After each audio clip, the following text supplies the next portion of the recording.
Hello. Am I audible? Hello. Yeah, I guess I'm audible. Yes, So please fill out the Google form again. And for those of you who join late, maybe the CR or assistant CR can copy paste the Google form in the chat box so that everyone can access it.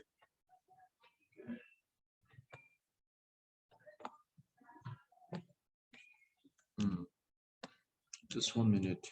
I want to check one thing before I begin the class.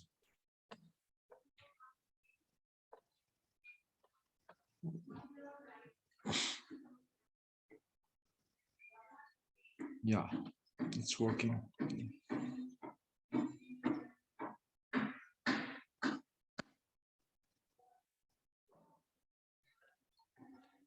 All right, I think we can start. Where is my pen? I lost one.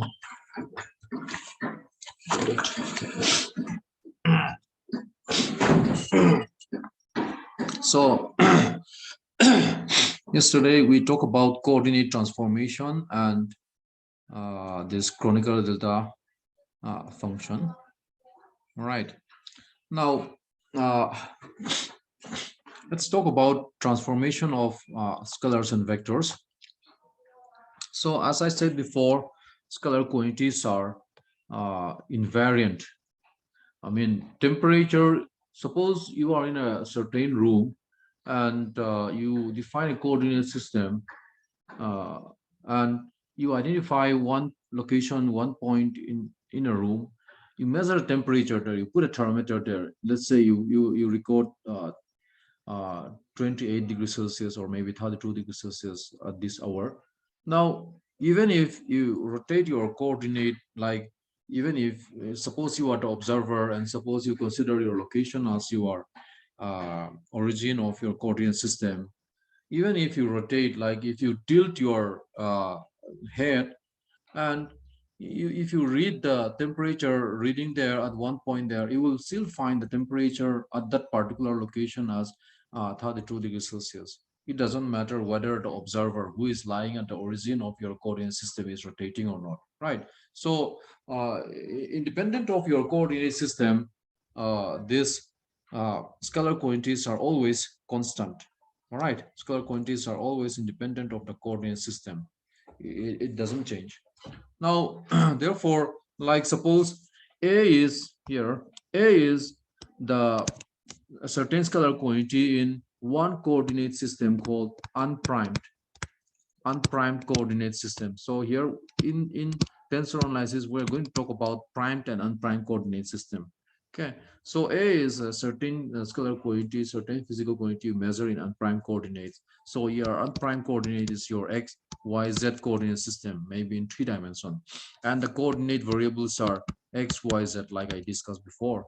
And usually in tensor notation, instead of using multiple alphabets, we are going to use a single alphabet.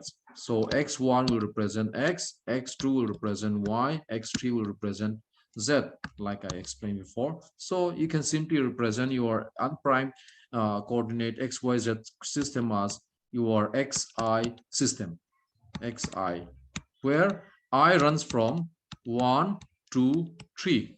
I runs from 1 to 3. Now you have another coordinate system which we call it primed coordinate system. So that will be your x prime, y prime, z prime, and the coordinate variables are x prime, y prime, z prime.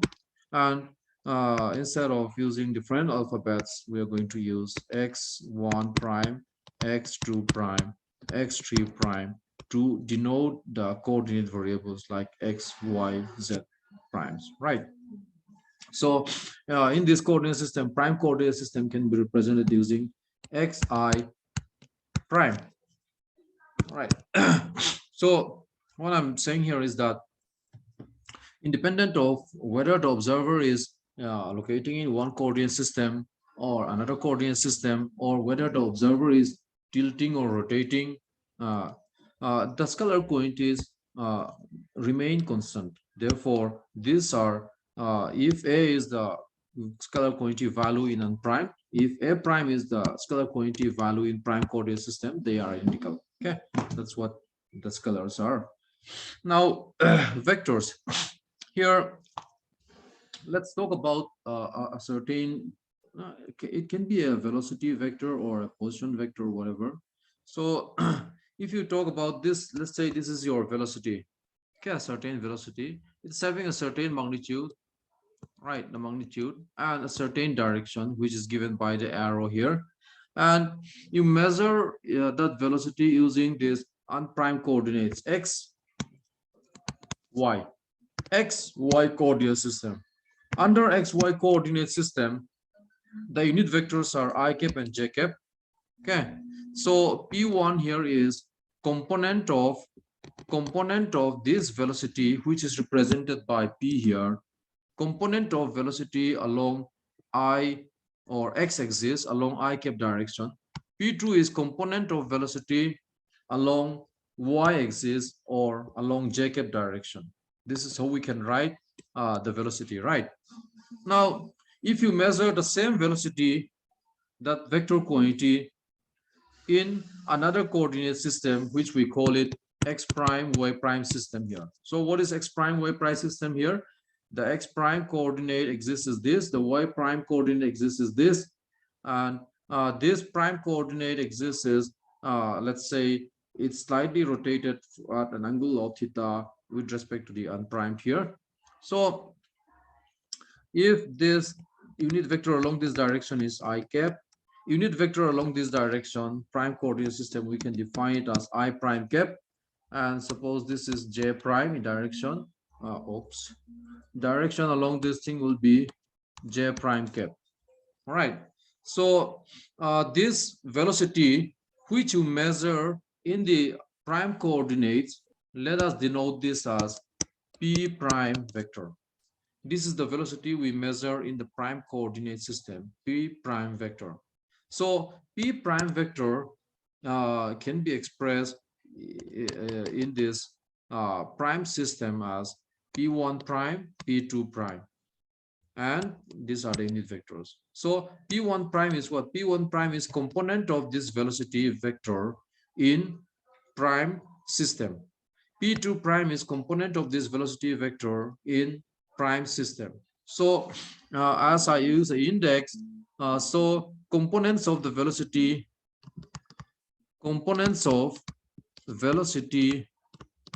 velocity in prime coordinate system will be represented using p I prime, let's say. Components of velocity in unprimed can be represented using what is called pi. You can use another alphabet also, it doesn't matter, right? So here, if you follow this, if you are going to write the components of the velocity in primed in terms of components of velocity in unprimed, you can follow this calculation. So it's just like this.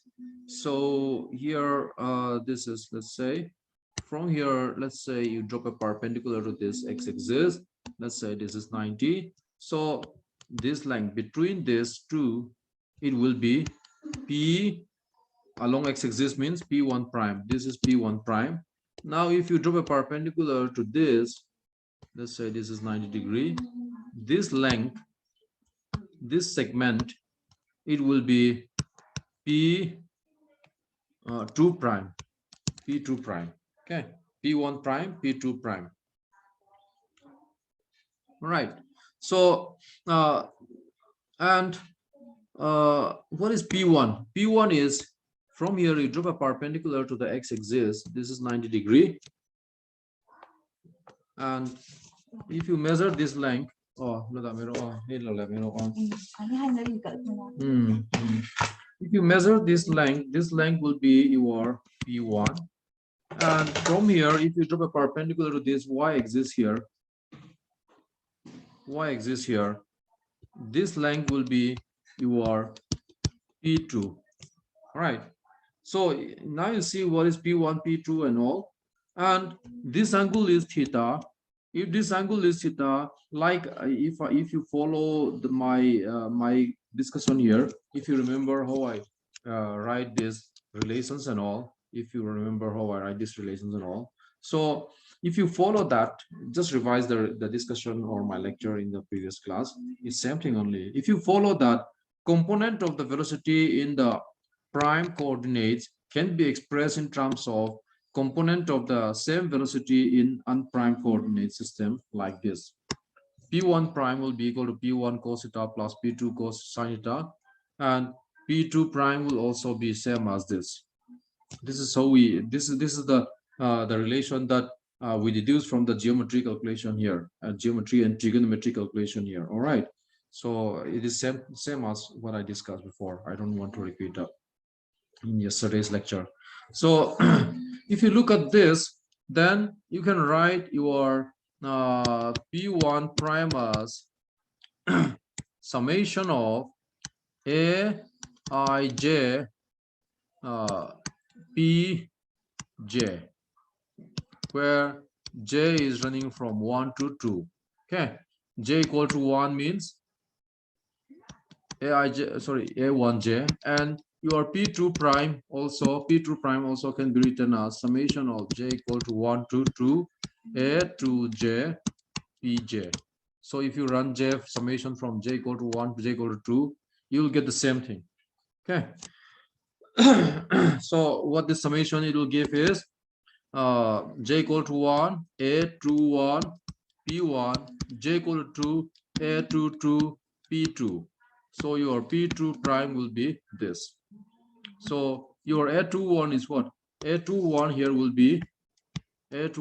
be minus of sine theta. So your A22 will be plus of cos theta, like that. The same discussion if you follow, like I discussed yesterday, you will find that the velocity components in the unprimed, the velocity components in the prime and velocity components in the unprimed are related like this. And you remember how I discussed, if you revise my lecture again, you remember how I discussed this relation. So you just see that relation. So Aij can be written as this. Okay, del xi prime upon del xj. So this gives the transformation relation between the components of velocity measured in unprimed system and the components of velocity, the same velocity measured in primed system. So this gives a transformation relation, right? So therefore, here you see that velocity in unprimed and velocity in prime, they are not exactly identical. They have what is called transformation coefficient. Here, this partial derivative is also called transformation coefficient. The value of the component of velocity measured in prime coordinate system will be the corresponding value in unprimed multiplied with these partial derivatives or transformation coefficient. Transformation coefficient. Okay. Now, say somebody is texting me. What?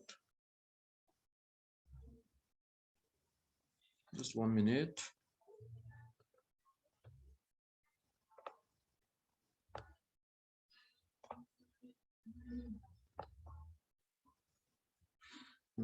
Just 1 minute.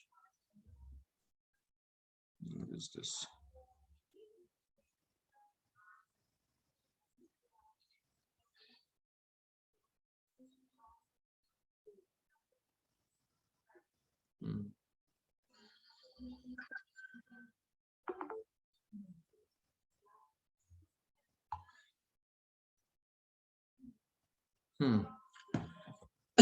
All right. So here, whatever we discussed so far, we are discussing it for the two-dimensional system, the XY coordinate, the planar system, right? XY coordinates or X prime, Y prime. So even if you have multiple dimensional space, not only the two dimensionals, even if you have three dimensionals, four dimensional, five dimensional, or n number of dimensional space. In such n number of dimensional space, let's say your coordinate variables in one unprimed dimensional space are x1, x2 up to xn, and your coordinate variables in the corresponding prime coordinates are these quantities. So the transformation relations for such n-dimensional space will be simply like this. Here you have to extend the summation from j equal to 1 to n. Here this is the position, these are the components of position vector, right? So what is a position vector? Position vector is xi plus yj plus zk in three-dimensional space. Let's talk about three-dimensional. And here you represent this as x1 I, x2 j, x3 k. So your xi is component of position vector in such dimensional space, right? In such number of dimensional space. So this represents the components of the position vector in unprimed. This represents component of the position vector in prime coordinate system. How the components of the position vectors in primed and unprimed coordinate system are related, it is given by this. This is what we have derived, right? So if you have n number of dimensional space, you just extend the summation to n, and these are the transformation coefficient. Here the transformation coefficient involves one partial derivatives, and similarly for this velocity, pj represents components of velocity in unprimed and this in the primed, and the relation between the components are given by this transformation relation, which is defined by this transformation coefficient. Now let's talk about this gradient in three-dimensional system. So we already know the gradient in three-dimensional system as this, and you know that as I said before, scalar means scalar. It does not change with whether you are in the prime system or whether you are in the unprimed system. Phi prime is equal to phi, right? So what will be the here? What will be the component of gradient? Component of gradient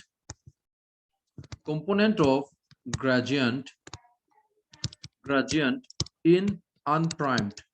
Component of gradient in unprimed. The first component is this. The second component is this. Third component is this, right? These are the components of gradient in unprimed coordinate system. So x1, x2, x3, phi is constant scalar. So del phi upon del x I, right? Del phi upon del xi will represent components of gradient in unprimed. Now let's write gradient in prime system. In prime system, gradient will be like this: del prime phi prime. So this will be I prime del phi prime del x1 prime plus j prime del phi prime del x2 prime plus k prime del phi prime del x3 prime. You know that phi is constant anyway. So what are the components here? Components of gradient in prime system. Components of gradient in prime system will be components of gradient in prime system will be del phi prime upon del x I prime. Okay, del phi prime upon del x I prime. Now, therefore, components of gradient in prime system, we can write it as del phi prime upon del xi prime. And we know that phi prime is equal to phi, so we can write it like this. All right.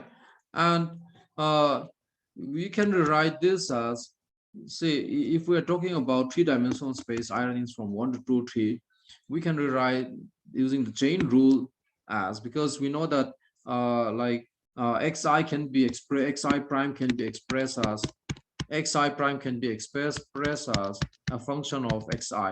Okay, x1, x2, x3. Xi prime can be expressed as a function of xi in the transformation relations. I think we have written the transformation relations very often. So by now, I think it should be clear to you that uh, xi prime can be expressed as a function of xi. All right. So if we do that, this we can rewrite it like this: del xi prime for three-dimensional space. And once we have this here, uh, you can write this as del phi prime del x I prime will be now equal to summation j equal to 1 to 3 del xj del xj del x I prime del xj del x I prime, oops, del phi upon del xj. Okay, so let me interchange this position. Here you will see that as I discussed before, del phi upon del xj is, they are the components of grad phi in unprimed, and del phi prime upon del xi prime are components of uh, grad phi in prime system. Okay, so components of the gradient in primed is related to components of gradient in unprimed using this transformation relation. This is the transformation relation that it follows, that the gradient follows, right? So here in this transformation relation, what is the transformation coefficient? The transformation coefficient here is transformation coefficient here is 1 partial derivative. The transformation coefficient here is del xj upon del xi prime. Okay, del xj upon del xi prime. So similar to what we have discussed here, this is position vector transformation coefficient. This is the velocity vector components of velocity vector in one coordinate system relates with components of velocity vector in another coordinate system using this transformation relation. So here in these two cases, the transformation coefficient is del xi prime upon del xj. Okay, but in the case of transformation of gradient from one coordinate system to another coordinate system, the components of the the transformation coefficient here is given by this. The transformation coefficient here is given by this. What is the difference here? The difference here is that in this gradient, the prime coordinate variable in these partial derivatives is in the denominator. However, in this transformation for position vector components and velocity vector components here, the prime coordinate variable in the transformation coefficient in this partial derivative is in numerator. Here del xi prime upon del xj. In the case of gradient, this is del xj upon del xi prime. Okay, so you just remember that there is a difference in this transformation coefficient. Even though the components of gradient and the components of position vector and the components of the velocity vector, they kind of follow similar transformation rule, but in the case of this gradient, the transformation coefficient is such that the prime coordinate variables are in the denominator, the transformation coefficient here, right? Now let us get back to this. What is tensor definition? So as I said before, tensors are just mathematical objects that can be used to describe physical properties, just like scalars and vectors. And it is merely a generalization of scalars and vectors. Scalar is a zero-rank tensor, and vector is a first-rank tensor, like we discussed before, right? These are velocity vectors. They are indicated using what is called single index here, j here, I here, right? Single index. And yeah, here, as I was saying, rank or order of a tensor, it is defined as the number of indices representing a tensor. So in the case of velocity here, the number of index representing the component of position vector is just one, j index. the component of velocity vector is also just one index j only, right? So then velocities and position vectors and all, they can be represented using what is that, single index. And those kind of physical quantities that can be represented using single index are called uh, first order tensor. First order tensor. If double index is required, then it is called second order tensor. Okay. So, and you see that later on, it will be clear to you. The rank of a tensor is also determined by the number of partial derivatives or directional cosines in the definition here. Here, uh, if you have, as you see here, if you have only one index representing that component of certain velocity here, the transformation coefficient will consist of only one partial derivatives. It consists of only one partial derivatives, right? So the number of the partial derivatives also determines the number of indices, and that determines the rank of a tensor. And there is this thing called summation convention, or Einstein's summation convention. In Einstein's summation convention, it says that, well, Einstein's formulate this tensor algebra. He kind of formulated a certain convention that to simplify the mathematical expression, complicated mathematical expression, which he writes using this tensor algebra, to make it to make it simpler. He wanted to avoid this summation sign. So he realized that while evolving this tensor algebra, this summation summation sign is can be neglected. So as long as there is a repeated index in this tensor algebra, as long as there is a repeated index, there will be a summation over that index. Here in this case, the repeated index is j here. So there is a summation over that. So he says that we can neglect this. Any repeated index in a particular term or expression in a tensor will involve summation over that index in the n-dimensional space where that quantity is defined. So j is j, if it is there, no need to write this summation convention. That's what he said. And this repeated index is also known as dummy or umbral index. And an index only occurring only once, like the k index here, is called free index. K index here is called free index, and it can stand for any numbers between 1 to 2 and in the n-dimensional space, right? And if you have more than one dummy index, they can be replaced. Like suppose if you have a dummy index like aij or xj, for example, this can be replaced with aik xk. So even if you replace dummy index with another dummy index which does not appear in the same term, then it doesn't matter. Okay, you can do that. That is the property of dummy index.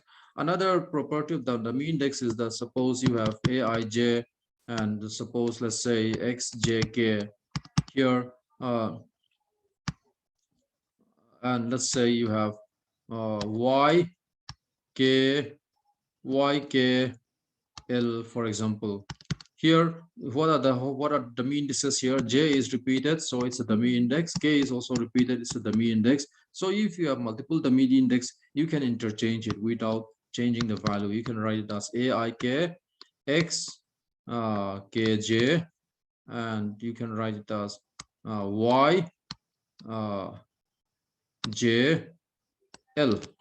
All right, so that's what the property is. You can read about it, it's not a problem. Now, I'll just end with this definition of this covariant and contravariant tensors. Covariant tensors are those like tensors or those vectors. Covariant tensors or vectors, okay, are those tensors whose components transform under this transformation law or transformation rule. So here you see that in this particular expression, the repeated index is j here. J is repeated, right? So according to Einstein convention, we don't need to write this. We can simply write this expression as this. It is equivalent.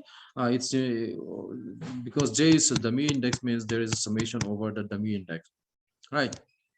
So here, if a tensor or a vector follows this transformation rule such that the transformation coefficient is a partial derivatives in which the partial derivatives of the coordinate variables in which the prime coordinate variables are in denominator. The prime coordinate variables are in denominator.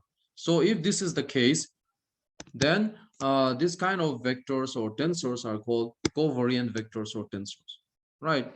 So since there is only one partial derivatives or only one index is required, then this is a tensor or rank one tensor.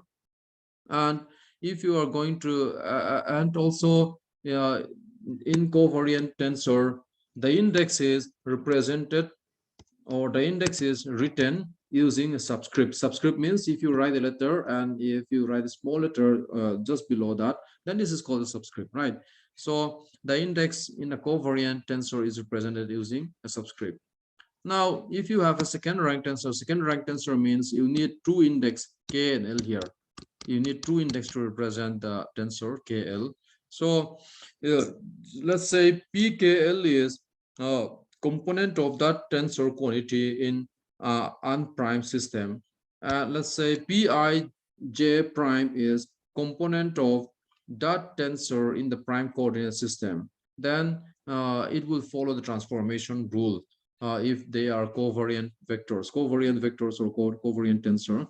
It will follow like this, corresponding to say k and I, corresponding to k and I here there is a partial derivative del xk upon del xi prime. Here you see that in this partial derivative of the coordinate variables, the prime variable is in the denominator, and corresponding to j and l there will be another transformation coefficient. Corresponding to j and l there is another transformation coefficient which is the partial derivatives of the coordinate variables.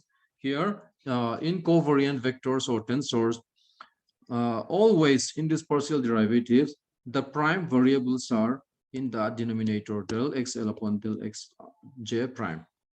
Okay, so the example from our previous discussion was that gradient of a scalar field, they have this same transformation coefficient in such that in which the prime coordinate variables are in the denominator.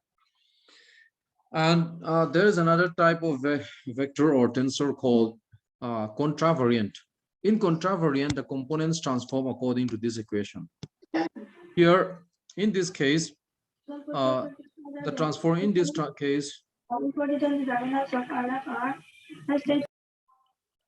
in this case, there is this transformation coefficient or the partial derivatives between the coordinate variables. Here, the prime quantities are, the prime variables are in the numerator.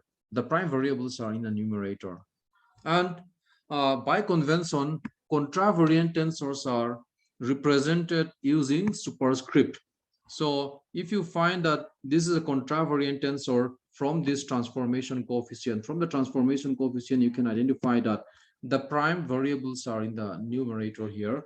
That means this quantity is a contravariant tensor. So if this is a contravariant tensor, they will be represented using superscript. So instead of writing this pj, we have to write it as pj like this, pi prime like this. Okay, so according to convention, j is the mu index. There is a summation over that. No need to put this summation sign. We can simply express the tensor like this. And also if you if you write the transformation for second rank contravariant tensor, here second rank means there will be two index required for representing that component of that quantity in unprimed system. The corresponding component in the prime system is also represented using two index I and j, and these are the components in the prime coordinates. So corresponding to I and k, the transformation coefficient is del xi prime del xk. Corresponding to j and l, the transformation coefficient is del xi del xj prime upon del xl. Okay, so here you see that because of this transformation coefficient, that the prime variables are in the numerator here. You see that this quantity is a contravariant tensor. So if this is contravariant tensor, the indices representing the contravariant tensors are written in the subscript, written in the superscript. Okay, superscript. Okay, I will end my lecture now. So I hope everyone has typed your attendance in the Google form. We can exit the meeting once you type your attendance.